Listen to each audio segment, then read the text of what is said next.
my one yearly habit of the year. Seems to have become a main part of my year at the minute, and that's my morning Christmas Day run. And look, it's 9:30, nobody. Magic. See, this is the sort of thing you see on a Christmas Day run. Clearly somebody's come out either last night or first thing this morning, sat on that bench to that person and thought about them. It's interesting to see who's out this sort of time on Christmas Day. There's quite a lot of runners, lots of walkers, obviously dog walkers, and lots of kids on their bikes that Father Christmas has brought. So I want to try and have a long run today, because that really will probably settle everything, and also make me knackered. So anyway, I just thought I'd stop for that little bunch of that little wreath. Quite windy, wind's cold, but beautiful.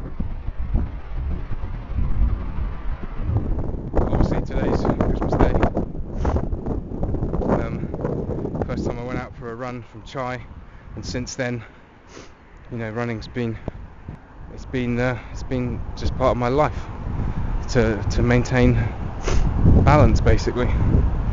And then it made me think about for some reason it made me think about, and I can't remember a particular animal, but I know some animals, you know, after the male is mated with the female, the male dies, or the female even eats the male. But anyway, I was thinking, what was I thinking? I can't remember. I was thinking about like the way back when I was trying to get into rehab, and the way, you know, it wasn't my choice to drink. It really wasn't. Like, it was a default setting. The way that my habits in my life had sort of got to a certain point where it was just wake up, not even wake up, you know, the thought would be there before I woke up, drink. It was bizarre. That last year or two was just really weird. And I was just trying to do a comparison in the way that you know, the male animal, you know, of course he's going to look for that natural urge to procreate, even though the consequences are death. And I was just trying to find some sort of comparison between that and my state of mind when I was at those final stages of my drinking life. You know, I literally, you know, that was more important than anything else, even if I knew what the consequences were. I'm not too sure if the animals that I'm trying to think of know the consequences after they've got their end away, but you know, even if they did, I think the biological urge, the way their brain is, neural networks are firing, and the chemistry feedback you get as a result of doing it, I think would just make it absolutely compelling. It would make it essential, make it vital that you do that. And that's exactly the same way I felt right at the end of my drinking. Well, it wasn't an option. It just simply wasn't. It had to be taken out of my hands. You know, I just had to. There was just no way I could get through a day, an hour, at the very end without having to have a drink. And it scares me I was like that, seriously, because I don't connect with that frame of mind at all now. And I just, you know, but what it is, I like talking about it occasionally. I try not to talk about it too much, but I'd like just to remind myself, because, you know, it's very important. Same way with running, you know, if you get out of the habit, then before you know it, I'm eating some crap food as a result, because running really does make me eat healthily, and I feel better for it. You know, it's all about that maintenance. So if I forget those weird things that don't even feel like me, you know, don't represent me, who I am today, that's for sure. But you know, the fact was, it felt like my life absolutely depended on getting some drink down me, and I wasn't really thinking of drink, just to sort of it wasn't even a thought. It was totally natural. It was the go-to without thinking. There was no thought process involved. In fact, sometimes I'd find myself with a bottle of vodka, never remembering buying it, or many times. Sometimes, obviously, through alcohol, through just getting drunk. But a lot of the times, I'm sure my brain just turned off that memory. Said, right, you don't need that one. You don't want to be feeling the guilt around that. Just delete it. And I'm sure that's what happened. So anyway, that was my quick thoughts. Just wanted to get that down.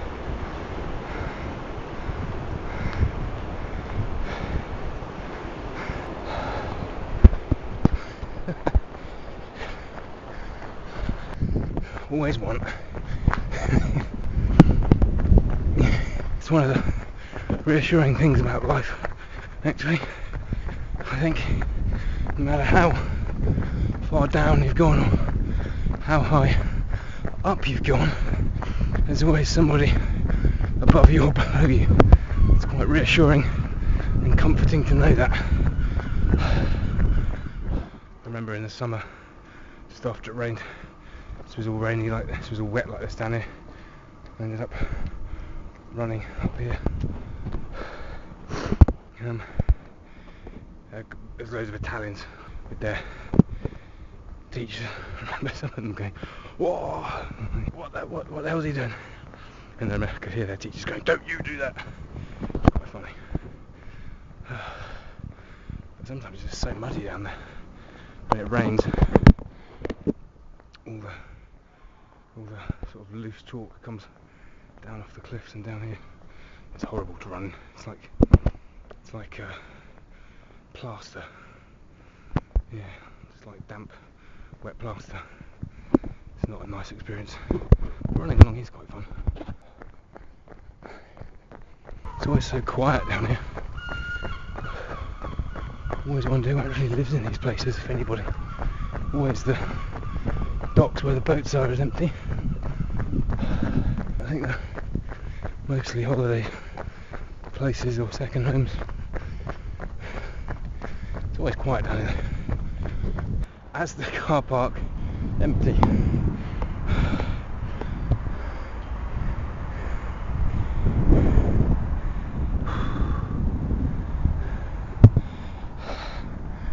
No, it's the first time I've seen that. 4 years to the day since I started this yearly habit of running on Christmas Day, and it's really good. And just reconnect with where I was then, where I am now, in my mind, and the difference, and it's good for some of the thoughts and different things I've experienced over the last couple of years. It's been incredible. It's been quite an adventure, and that's why I like it. It really grounds me back to that moment, and if nothing else, hopefully I'll do some sort of thing, either run or something similar like this on the stage, just to remind me of every year. And that's a healthy thing to do. Yeah, just be thankful for where I am now, and just to be alive, really. Be thankful for being alive still. That certainly wasn't on the cards necessarily. It's always interesting going out on my Christmas Day run. You never know what sort of thoughts are going to come in my head and what's going to come up, but I couldn't be more settled and I couldn't be more happy this year. It's been an absolutely amazing year. It really has. Best year in a long time. And I was just actually last night I was going through an edit for 2018 review, and yeah, had a really good year, no doubt about it. It's been fantastic. So long may it continue. Look forward to next year. So I was just beginning to process some few things that I want to do next year. Get a few things in the bag. I'd definitely like to. I'm not going to make a massive list. I'm going to do something that's actually doable. Just a very short list of a few things, a few aims, and a few habits more than anything I want to just in bed. And those involve starting a few things, so I'm hopefully going to develop the recovery runner idea. I've got a sort of business plan on that. I'm going to try and get some funding for that to try and get a regular running group started for people in recovery from drugs, alcohol and mental health. I've already sort of started the process on that, but I really want to make that happen this year. And also I really want to get this podcast started that I've had in my head for a long time.